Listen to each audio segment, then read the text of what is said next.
La bande-annonce communication. Journal gratuit de petites annonces diffusé à 45 000 exemplaires partout dans la région. La bande-annonce, c'est aussi votre partenaire de communication pour ne plus passer inaperçu.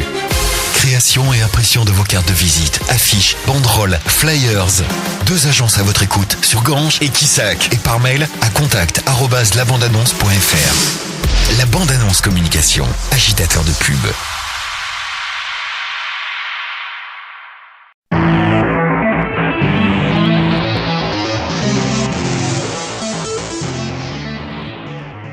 Et tout de suite, votre journal local sur Radio Valrog en ce mardi 16 décembre. Et comme tous les jours, on débute par de l'info valorogoise pure, avec un retour sur le marché de Noël de dimanche, le premier du nom, organisé par la mairie. Nous avons rencontré une mère, Jessie, et son fils Jordan, qui viennent juste de lancer, il y a un mois, un magasin de confiserie à Ganges. Ils ne pensaient pas faire un marché de Noël cette année, et pourtant ils étaient là. Jessie nous parle de ce tout nouveau magasin, Jessie Confiserie, à Ganges, une toute nouvelle aventure. C'est un pari, voilà, on a lancé les douceurs, se faire plaisir, parce qu'en ce moment c'est pas évident, avec la crise, les gens ont le moral en berne. Ça marche plutôt bien, ça débute bien à Ganges? Ça va, on commence à être connus, on a des petits clients qui sont fidèles tous les jours, qui arrivent à courant avant de prendre le bus, partir avec leur paquet de bonbons. Il y a besoin de se réconforter un peu de ce sucré. C'est ça fait, voilà, les douceurs, les gens ils regardent pas, quoi, ils rentrent.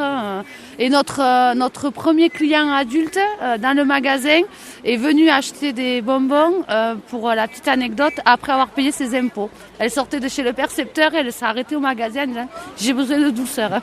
Ça faisait du bien de compenser un peu, hein, c'est ça? Voilà, on a dit bon, au moins on apportera quelque chose de bon, quoi.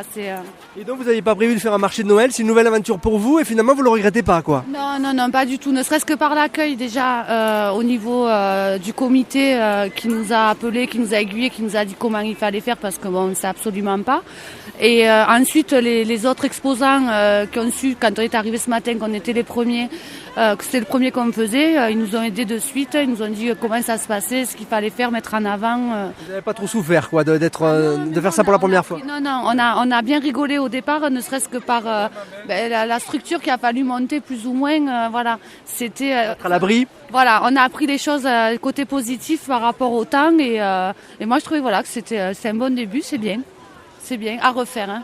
Jessie du magasin Jessie Confiserie de Ganges présente pour la première fois sur un marché de Noël et c'était à Valrog dimanche. Vous la retrouverez plus longuement avec son fils Jordan dans l'invité du jour à la demi sur Radio Valrog. Une douceur financière attendue par de nombreuses familles en France, c'est la prime de Noël. Elle est versée automatiquement par la caisse d'allocation familiale.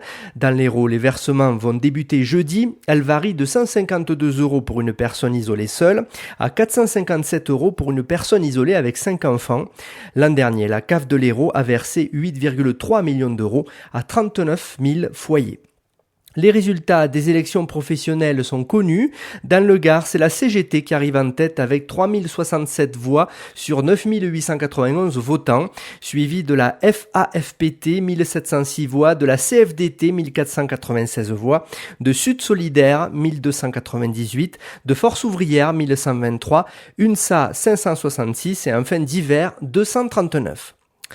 Le décès d'une grande dame de l'action caritative, la Nîmoise Odile Assmann, fondatrice de Table Ouverte, est décédée samedi à l'âge de 97 ans. Les hommages sont unanimes pour saluer l'action de celle qui déjà, lors de l'hiver 54, aidait les sans-abri avec les compagnons d'Emmaüs. Ses enfants parlent d'un héritage d'amour et d'accueil. Ses obsèques seront célébrées demain à 10h à l'église Saint-Joseph, les Trois Piliers de Nîmes.